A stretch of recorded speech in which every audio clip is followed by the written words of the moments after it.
Yes guys, kasama po natin ang champion sa Strasux Dance Sports from Southern Luzon State University. Ano pakiramdam na nakuha niyo yung championship back to back? Ayos lang po, medyo nakaka-pressure po nung una, pero ayun po, natutuwa po kami kasi hindi po namin naputol yung streak ng SLSU. Ayun po. So, it feels thrilling po kasi all the hard work po that we put into our practice po, trainings every day, lahat po yun is nag-resulta po sa magandang sa magandang result. Yun Ano po. ginawa yung preparation para makuha niyo ngayon yung championship? Any preparation, ano yung challenge?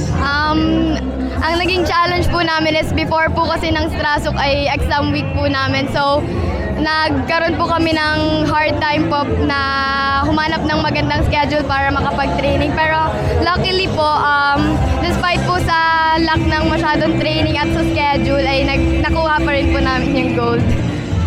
Any message, any payo sa mga gustong pumasok sa ganitong sports? When it comes to sa mga papasok naman po sa mga ganitong sports is do what you love lang po and love what you do.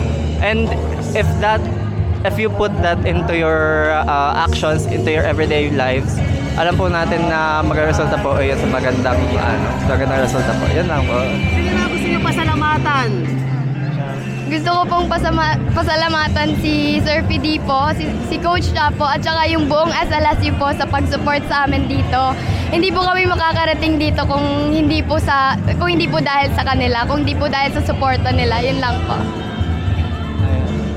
Yun po, pinapasalamatan po namin si Sir PD, Ma'am Cha, and of course to the whole SLSU po, lahat po ng sumuporta sa amin, sa partner ko, and sa amin pong co-dancers, sa lahat din po namin sa Third World po.